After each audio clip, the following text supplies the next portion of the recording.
আসসালামু আলাইকুম, শুভ সকাল। শুরু করছি গাজী টিভির সাপ্তাহিক আয়োজন পিউলি সুস্বাস্থ্য সারাক্ষণ। আপনাদের সাথে আছি আমি ডক্টর তেহরিন। বন্ধ্যাত্ব এমন একটি সমস্যা যেটি এখন প্রায় প্রতিটি ঘরেই রয়েছে।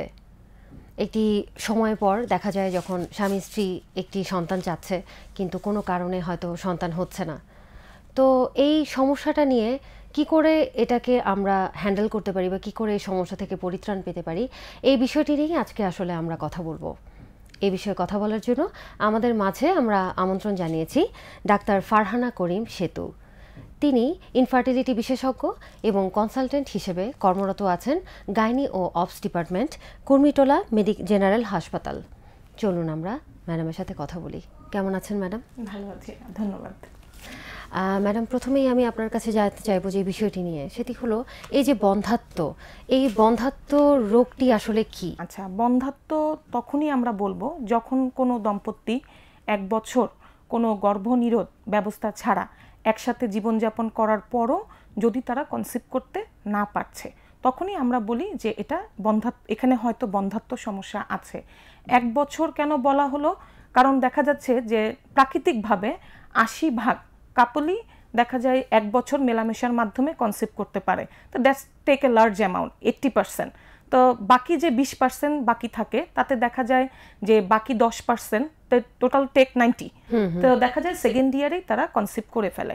আর শেষ যে 10% লাস্ট ধাপ, তাদের আসলে একটু সমস্যা থাকে, তাদের আসলে ডাক্তারের কাছে আসা উচিত এবং আরও বেটার ইভ্যালুয়েশন করা উচিত। তবে 1 বছর টাইমটাই সবার জন্য যথেষ্ট। আর বন্ধ্যাত্ব কিন্তু আজকাল শুধু যে দেখা যাচ্ছে যে প্রাথমিক না, এটা সেকেন্ডারিও হতে পারে। মানে প্রাথমিক হচ্ছে যে তার কখনোই কোনো বাচ্চা কাচ্চা হয়নি, তাদের অবশ্যই 1 বছরের মধ্যে চলে আসা উচিত। আর সেকেন্ডারি হচ্ছে যে একটা বাচ্চা কনসিভ করেছিল, সেটা বাচ্চা সুস্থ বাচ্চাও হতে পারে, অন্য কোনো কারণে নষ্টও হয়ে যেতে পারে, কিন্তু তারপরে থেকে একটা সময় পরে সে আর কনসিভ করতে পারছে না। এই সমস্যাগুলো হতে পারে। তো এই যে বলছিলেন যে বন্ধ্যাত্ব, এটা নারী এবং পুরুষ ভেদে এর কি কোনো পার্থক্য রয়েছে? নারী পুরুষ, হ্যাঁ, এটা দেখা যায় যে মহিলাদের সমস্যার কারণেও হতে পারে, পুরুষের সমস্যার কারণেও হতে পারে। আজকাল দেখা যাচ্ছে যে বন্ধ্যাত্ব যদি কারণ হিসাবে আমরা ধরি, তো দেখা যাচ্ছে যে 100-র ভিতরে 35% দেখা যাচ্ছে মহিলাজনিত এবং 35% দেখা যাচ্ছে পুরুষজনিত। এর মধ্যে আবার 10% আছে স্বামী স্ত্রী দুজনেরই সমস্যার কারণে। আবার দেখা যাচ্ছে 25% কোনো কারণ জানা যাচ্ছে না আর কি। এরভাবে দেখা যাচ্ছে যে তেমন কোনো কারণ নেই, ওনারা চেষ্টা করছে কিন্তু কনসেপশনটা একটু দেরি হচ্ছে আর কি, এটা হতে পারে। আচ্ছা, তো এই যে বলছিলেন যে বন্ধ্যাত্বর যে বিভিন্ন সমস্যাগুলো হচ্ছে নারী পুরুষ ভেদে, তো এই থেকে আসলে আমরা কিভাবে প্রতিরোধ করতে পারি এই বন্ধ্যাত্ব সমস্যাটাকে? এটা আসলে এখন আমাদের একটা জনসচেতনতার দরকার। কারণ দেখা যাচ্ছে প্রতি 6 জন দম্পতির মধ্যে 1 জন দম্পতি এই বন্ধ্যাত্ব চিকিৎসার জন্য ডাক্তারের কাছে আসছে। বন্ধ্যাত্ব চিকিৎসা শুধু যে চিকিৎসা বললে ভুল হবে, এটা আসলে অনেক ব্যয়বহুল এবং অনেক সময় সাপেক্ষ। এটাতে শুধু আর্থিক ক্ষতি হচ্ছে না মানুষের, এর সাথে কিন্তু শারীরিক ঝুঁকিও আছে এবং মানসিক একটা কষ্ট লেগে থাকে যে সে বাচ্চা চাচ্ছে, হচ্ছে না। তাই আমি মনে করছি যে এটার পিছনে আপনি 1 যুগ আগে দেখেন, 19 শতকে দেখা যাচ্ছে বন্ধ্যাত্ব একটা গল্পের মতো ছিল, আর এখন দেখা যাচ্ছে এটা জীবনের একটা সঙ্গী হয়ে গিয়েছে। খুবই পেশেন্ট বেড়েছে আমাদের, দেখা যাচ্ছে আমি তো গভর্নমেন্ট হসপিটালে কাজ করি, অনেক পেশেন্ট আসে। তাই আমার কাছে যেটা মনে হয়েছে যে আমাদের কিছু পরিকল্পনা করা দরকার, আমরা কিভাবে আমাদের গর্ভধারণ ক্ষমতাটাকে ধরে রাখতে পারি। প্রথমেই যেটা আমি বলবো যে আসলে গর্ভধারণ ক্ষমতা পরিকল্পনা করতে হলে আসলে সবার আগে আমাকে গর্ভধারণ পরিকল্পনাটাই করতে হবে। বয়স এতে একটা খুব জরুরি জিনিস। দেখা যাচ্ছে আজকে আমরা যখন পেশেন্ট দেখছি, রোগী দেখছি, ছেলে মেয়ে দুজনেই দেখা যাচ্ছে যে এই বয়স যে সমস্যাটার কথা আমি বলছি, এটার মাধ্যমে তারা সাফার করছে। মেয়েদের আসলে দেখা যায় যে মেয়েদের যখন তারা জন্মায় তখনই কিন্তু তাদের ডিম্বাণুগুলো তৈরি হয়ে যায় এবং দেখা যায় যে মাসিক যখন শুরু হয় তখন থেকে তাদের এটা খরচ হওয়া শুরু হয় এবং দেখা যায় মোটামুটি 30 বছরের ভিতরে এটার অনেক অংশই শরীর থেকে খরচ হয়ে যায়। এই জন্যই প্রথম প্রেগনেন্সিটা আমি মনে করি যে 25 থেকে 30-এর মধ্যে হওয়াটা ভালো। ক্যারিয়ার থাকবে, আজকাল যুগ এগিয়ে গিয়েছে, মেয়েরাও এগিয়ে গিয়েছে, কিন্তু গর্ভধারণ পরিকল্পনাটাও থাকা উচিত। আমার মতে যদি কোনো দম্পতি 30 বছরের ভিতরে বাচ্চা নেওয়ার পরিকল্পনাটা প্রথম প্রেগন্যান্সি করে ফেলে, এটা তার জন্য আসলে খুবই হেল্পফুল হবে। তাকে হয়তো এই কষ্টের চিকিৎসার ভিতরে যাওয়াই লাগবে না। বয়স একটা ফ্যাক্টর। আবার অনেক সময় দেখা যায় যে আজকাল আমাদের জীবনযাত্রা যেটা আমরা বলি যে এখন দেখা যাচ্ছে যে আমরা অনেক ইলেকট্রনিক্স জিনিসের উপরে ডিপেন্ডেন্ট হয়ে গিয়েছি। শহরে দেখা যায় যে ম্যাক্সিমাম আমরা যে কাজটা করি অফিসে সবই হচ্ছে ডেস্ক ওয়ার্ক, কোনো ফিজিক্যাল সেরকম কোনো হয় না। এই জন্য আমাদের লাইফ স্টাইলে যেটা দেখা গিয়েছে যে অনেক বেশি ওয়েট বেড়ে যাচ্ছে মানুষের। ওয়েট বেড়ে যাওয়াটা কিন্তু মেয়েদের জন্য সমস্যা, ছেলেদের জন্য সমস্যা। এবং খাবারের মধ্যে দেখা যাচ্ছে যে সবাই আজকাল একটু ফাস্টফুডের প্রতি একটু ঝুঁকে গিয়েছে, মাংস খাবার প্রতি একটু সবার একটু বেড়ে গিয়েছে। এবং দেখা যাচ্ছে যে ফার্মের মুরগি যেটা আমরা দেখা যায় খুব কমনলি ইউজ করি অনেক খাবারেই, এটার মধ্যে আসলে একটা স্ট্রোজেন নামে হরমোন থাকে। এই স্ট্রোজেন হরমোনটা কিন্তু মেয়েদেরকেও ক্ষতি করে, ছেলেদেরকেও ক্ষতি করে। তারপর স্মোকিং একটা বাজে অভ্যাস। হ্যাঁ, কিছু কিছু হায়ার ইয়েতে দেখা যায় অ্যালকোহলটাও অনেকে কনজাম্পশন করে, এটাও ঠিক না। আর স্পেশালি দেখা যায় যে স্ট্রেস ছাড়া তো আসলে কাজ করা, টেনশন যেটা, তাই স্ট্রেসে আসলে সবার জন্যই খারাপ। কারণ মেয়েদের দেখা যাচ্ছে স্ট্রেসের কারণে এদের ডিম্বাণু মাসে মাসে যে ডিমটা তৈরি হয়, এই ডিমটা তৈরি হওয়ার পরে এটা আবার ওভুলেশন হয়, তো দেখা যায় ওভুলেশনটা কমে যায়। স্ট্রেসটা খুবই খারাপ। সেক্সুয়াল যে লাইফ, এটার প্রতি তাদের আগ্রহ কমে যায়, এটাকে আমরা ডিক্রিজ লিবিডো বলি। এবং মেলেও দেখা যায় যে এই স্ট্রেসের কারণে তাদের হচ্ছে সেক্সুয়াল ডিসফাংশন ডেভেলপ করে। আচ্ছা, তো এই বিষয়ে আরেকটু ডিটেলসে জানবো, তবে একটি বিরতি নেবার সময় হয়েছে। দর্শক মণ্ডলী, বিরতিতে যাচ্ছি, আমাদের সঙ্গে থাকুন, ফিরে আসবো এক্ষুনি।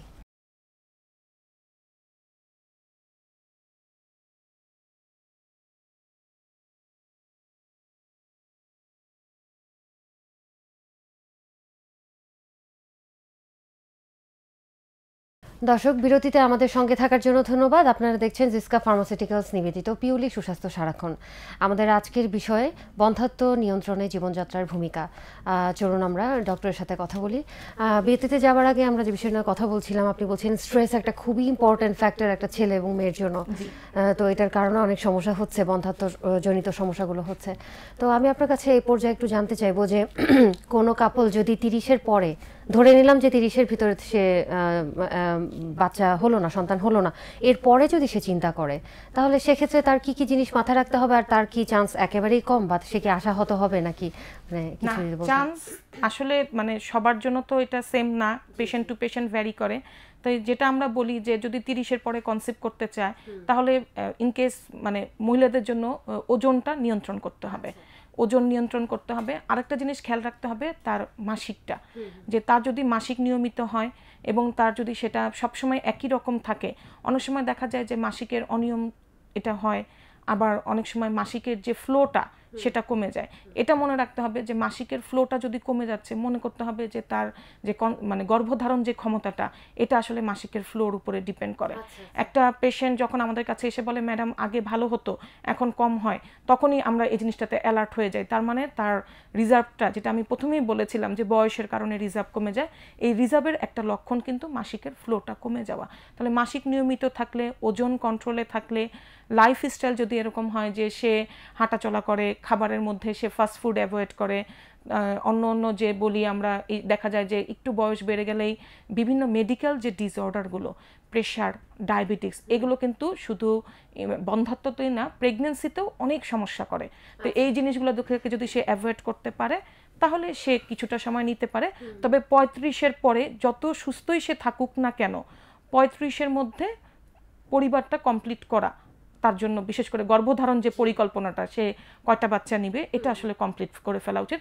এটা কখনোই 35-এর পরে আমি মনে করি না যে সুস্থ থাকলেও যাওয়া উচিত, এটা আমি মনে করি। একটা প্রশ্ন, যে আপনি বলছিলেন যে সেক্সুয়াল ডিসফাংশন থাকে ছেলেদের, অনেক সময় থাকে এরকম যে প্রিম্যাচুয়ার ইজাকুলেশন হচ্ছে, তো এটা ছাড়াও দেখা যায় অনেক সময় যে এই ইজাকুলেটরি টাইমটা অনেক বেড়ে যাচ্ছে যখন সে মানে বাচ্চা, এটা অনেক সময় আমরাও এই প্রশ্নগুলো কমনলি পেয়ে থাকি আর কি, বা আপনি হয়তো ফেস করে থাকেন যে যখন সে বাচ্চার জন্য ট্রাই করছে তখন দেখা যায় যে ইজাকুলেশন টাইমটা অনেক, ডিউরেশনটা বেড়ে যাচ্ছে। এর পিছনে কি কারণ রয়েছে এবং এটা কিভাবে প্রতিকার করা পসিবল? দেখা যায় যে আমরা যখন এই বন্ধ্যাত্ব চিকিৎসা করি সবসময় পেশেন্টদেরকে একটা ইনফরমেশন দেওয়ার চেষ্টা করি যে আপনি এই সময়ে মেলামেশা করবেন। তো দেখা যায় যে এই যে সময়টা আমরা যে ধরে দেই, দেখা যায় এই সময়টা অনেক সময় একটা মানসিক দুশ্চিন্তার কারণ হয়ে থাকে।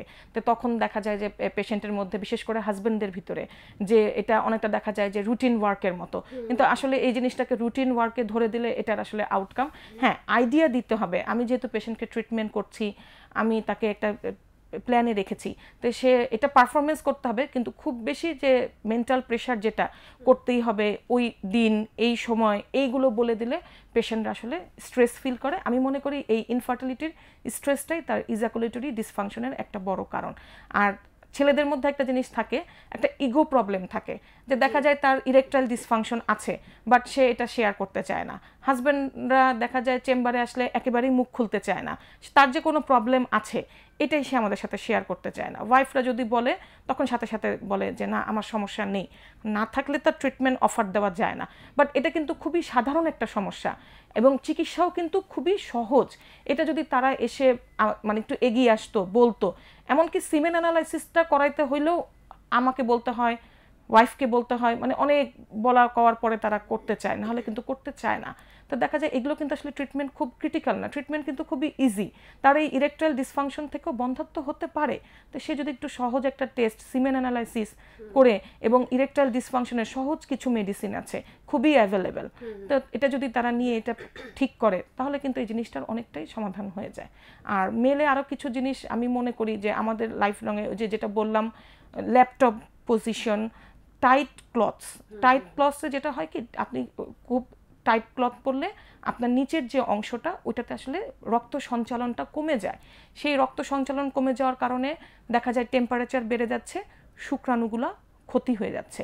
এবং ছেলেদের কিন্তু সানস্ক্রিন ইউজ করাটাও কিন্তু একটু ঝুঁকিপূর্ণ, কারণ হচ্ছে সানস্ক্রিন থেকে দেখা যায় টেস্টোস্টেরন যে হরমোনটা সেটা কাজ করে না ভালো। তো এই জিনিসগুলো আসলে অনেক কিছুই আছে, তারপর এই প্রবলেমগুলো আসলে সলভ করা উচিত। তার মানে সার্বিকভাবে যে একটা নারী পুরুষ একজন আরেকজনকে সহযোগিতা করতে হবে, এবং অবশ্যই যে জীবনযাত্রার যে একটা হেলদি লাইফস্টাইল এটাকে নিয়ন্ত্রণ করা খুবই প্রয়োজন, তাই না? তো আপনাকে অসংখ্য ধন্যবাদ আপনার মূল্যবান সময় থেকে আমাদেরকে কিছু দেওয়ার জন্য। আসলেই আজকের বিষয়টি চমৎকার ছিল এবং আশা করি আমার দর্শকরা অনেক উপকৃত হবে। আপনাকেও ধন্যবাদ। দর্শক মণ্ডলী, আশা করি আপনারা উপকৃত হয়েছেন। আজকে এখানেই বিদায় নিচ্ছি। আমাদের পরবর্তী অনুষ্ঠান আগামী বৃহস্পতিবারে একই সময় একই চ্যানেলে প্রচার হবে। সে পর্যন্ত সবাই ভালো থাকুন, সুস্থ থাকুন।